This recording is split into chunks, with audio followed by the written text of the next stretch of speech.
आता पाहणार आहोत लोकसभा निवडणुकीचा विशेष कार्यक्रम छोटा पुढारी थेट लातूरच्या मैदानातनं।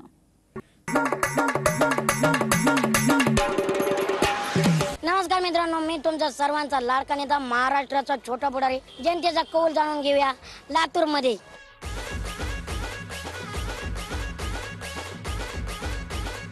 श्रृंगारे पुन्हा काय वाटतं कुणाचं वर्चस्व आहे?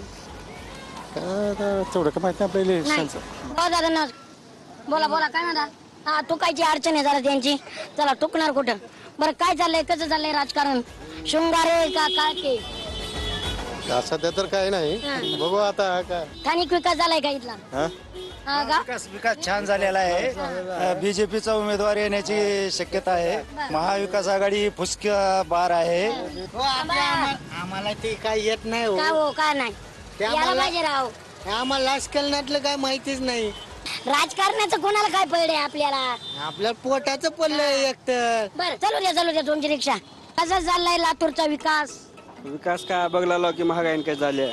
महागाईन आपण आजचे दिन आले का? कशाचे आजचे दिन? पेट्रोल काय भाव झाले? हा एक नंबर द्यायचा, बीजेपीलाच द्यायचा। आता बीजेपीला सगळ्यात उत्तम कोण आहे? बीजेपीचा आहे। आपल्याला इथपर्यंत आजपर्यंत कोणी दिलं नाही, मोदीनं सगळं दिलंय। रस्ते झाले, विकास झाला, आमच्या खेडेगावात लाईटी नव्हत्या, लाईटी आल्या। विकास कोण करते? मोदी करतो। मोदी करते का? काय केलं ते? मोदी फक्त जातीवाद केलाय, जातीवाद केलाय फक्त मोदी। मोदीने जातीवाद केला। तुम्हाला कुठे वेगळी म्हणले त्याने?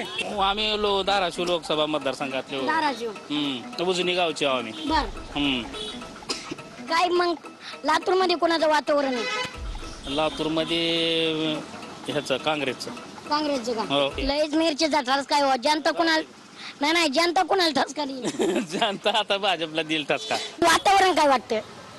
वातावरण तर चेंज होणार। डॉक्टर शिवाजीराव काळगे काय घे पाटील का? आपण शृंगारे पाटील तर राहिलेलं आहे ना खासदार। गेल्या 5 वर्षात कुठलं गाव काय खबर काहीच माहित नाही त्यांनी।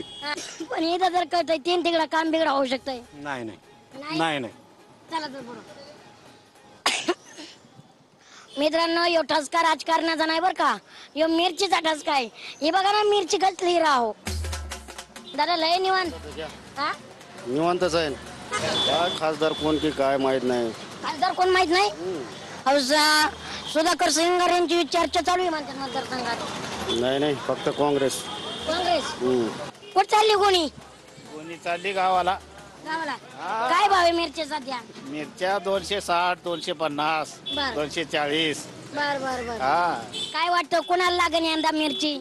मिरची का आता लागते? मिरची काँग्रेसला। मिरची कोणाला लागेल? काँग्रेसला। बीजेपी आहे, मोदी आहे म्हणतो राम मंदिर झालं। मोदी आहे म्हणतो 370 कलम निघालं। म्हणजे श्रृंगारे साहेब येणार का? रंगाराय साहेब 100%। तुम्हाला म्हणायचं बीजेपी सरकार बस? हो 100% पण बरं मोदी। नाही टफ फाईट टफ होणार आहे। टफ होणार आहे का? गेल्या 2 वेळेस बाई दिलता काँग्रेसनं भाजपला। विधानसभा आमची, लोकसभा तुमची, पण यावेळेस असं होणार नाही। उमेदवार चांगला दिलाय। आमचा भाऊ यायच्या आधीच इथं व्हिडिओ कॉलवर बोलतो, नमस्कार काय म्हणते राजकारण बाबा? बर तुझा व्हिडिओ कॉल चालू दे। विकास झालाय का 5 वर्षात? काहीच विकास झाला नाही लातूर बद्दल तर काहीच केलं नाही कोणीच। कोणती सरकार, बीजेपी असू द्या, काँग्रेस असू द्या, कोणीच काय हे केलं नाही आपल्याला। कुणाचं नशीब आता उपरवाला किस्मत हो का? कोणी तुमच्या मतदारसंघात उमेदवार? काय अजून ठरवलं नाही तेवढं। ठरवलं नाही का? तुम्हाला उमेदवार माहित नाही? उमेदवारच माहित नाही। उमेदवारच माहित नाही काय राव? असं असतं का? इलेक्शन जवळ आले मग मतदान कुणाला करणार उमेदवार माहित नसल्यावर? बघू आता कुणाला तर करू। आलो मी चालू तुमच्याकडे। काय म्हणता? काय नाही चालू आहे। कसं चाललंय राजकारण? राजकारण चालू आहे। भारतीय जनता पार्टीचा उमेदवार लागू शकतो। कामं झालीत का? हो कुठले? रेल्वेचं झालेलं आहे, त्यानंतर रोडची झालेली आहेत। भरपूर विकास झालेला तुझा। भरपूर चांगला विकास बाकी नाही ना अजून काय? नाही अजून करतात ना, बाकी असते जण। म्हणजे शृंगारे पाटील गड राखणार म्हणायचं नाही? ती आता मतदान झाल्यावर बघू ना। जनता जनार्दन काय म्हणते लातूरचं राजकारण? लातूरचं काळगे काय गे आपण बीजेपीने काम केलेलं दिसते तिथं? काहीच काम केलं कुठे काम दिसले? सोयाबीन 4000चा भाव ठेवलाय सरकारनं। पुन्हा मग सारे चोर घेऊन सरकार चालवले, त्याला कसं देऊ निवडून? दादा पवारला घेतलं मध्ये हा त्यांच्यावर घोटाळा काढला. पुन्हा अशोक चव्हाणला त्यांच्यावर घोटाळा काढला, त्यांना घेतलं मध्ये. हा पण मग असे जर घ्यायल्यावर कसं त्यांना निवडून द्यावं? आपण ते हिंदुत्वासाठी गेलेत म्हणतात ना. कशाचं हिंदुत्व सारे का मेले का हिंदुत्वाला देऊ का निवडून? हा हिंदुत्व झाले बाकीचे मेले का सारे समाजातून पुन्हा आता म्हणजे सत्ता बदल होणार का? होणार.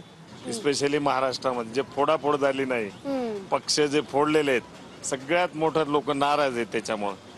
भ्रष्टाचार केलेल्या लोकांना तुम्ही पद दिलेले आहेत, मंत्री केलेलं आहे. आपण सगळे मोदी सरकार म्हणते आजचे दिन आणलेत आम्ही. एक मोदी तुम्ही गृहीत धरू नका. असं जो लोकप्रतिनिधी त्या भागाचं प्रतिनिधित्व करतो, त्या भागाच्या लोकांच्या समस्या त्यांनी सोडवायला पाहिजेत. नाराज आहेत लोक. बदल आपल्याकडे 100% होणार. फक्त आम्हाला देशाचा विकास करायचे आणि देशाला पुढे घेऊन जायचे, देशाला महासत्ता बनवायचे, आपल्याला आत्मनिर्भर बनायचे देशाला. पाणी प्रश्न हा कायमचा सुटला पाहिजे अशीच आमची धारणा आहे. लातूरचं अर्थकारण हे शेतीशी निगडीत आहे. शेतीच्या प्रश्नावर लढा देण्याचं माझी मानसिकता आहे. वंचित बहुजन आघाडी हा काही कुठल्या बापलेकाचा, मायलेकीचा किंवा धनाढ्य माणसाचा पक्ष नाही. हा पक्ष सर्वसामान्याचा आहे. खासदार निवडून दिलेले आमच्या मतदारसंघात पुन्हा फिरकले नाहीत असं जनतेचीच म्हणजे इच्छा आहे. फक्त गुत्तेदारी मिळवण्यासाठी त्यांची खासदारकी आहे. विरोधकांनी डोळ्याला चष्मा लावला आहे, काळा चष्मा. तुम्ही मला कामं किती झाली ते विचारा ना. शेतकऱ्यांना हमी भाव देण्याबद्दल या सरकारनं वचन दिलं होतं, दिलं नाही. सरकारनं कर्जमाफी देण्याचं वचन दिलं होतं, दिली नाही. सरकारनं विमा वेळेवर देण्याचं वचन दिलं होतं, दिली नाही. सरकारनं GST लावून शेती व्यवसायासाठी लागणाऱ्या गोष्टी महाग करून ठेवल्या. राष्ट्रीय महामार्ग औसा ते नांदेड हा 3000 कोटीचा, जलजीवन मिशन मध्ये मी जवळजवळ 4000 कोटीची कामं या ठिकाणी केलेले. काम आज रेल्वे फॅक्टरी बनली आहे, त्याचं उद्घाटन झालंय त्या ठिकाणी. सुपरस्पेशालिटी हॉस्पिटल बांधून देण्याचं काम मी 180 कोटी रुपये त्या ठिकाणी दिलेले. स्वामीनाथन आयोगाप्रमाणे हमी भाव देऊ, कृषी माफीसाठी, कर्जमाफीसाठी प्रयत्न करू, विमा देण्यासाठी एक वेगळा आयोग निर्माण करू आणि शेती व्यवसायासाठी लागणाऱ्या गोष्टीवरील GST माफ करू. सिव्हिल हॉस्पिटल ची जागा भाजपाच्या सरकारने आश्वासन दिलं होतं, परंतु तो प्रश्न अद्याप पेंडिंगच आहे. त्याची पूर्तता वंचित बहुजन आघाडीचा लोकसभेचा उमेदवार म्हणून निवडून आल्यानंतर निश्चित मी सोडेन. म्हणून हायवे 4 लेन, एअरपोर्ट हायवे 4 लेन मी येणाऱ्या कार्यकाळामध्ये करणार आहे. तर वॉटर केडीच्या माध्यमातून आपल्या लातूर जिल्ह्याला पूर्ण दुष्काळ मुक्त करण्यासाठी या ठिकाणी 24 तास पाणी कसं मिळेल.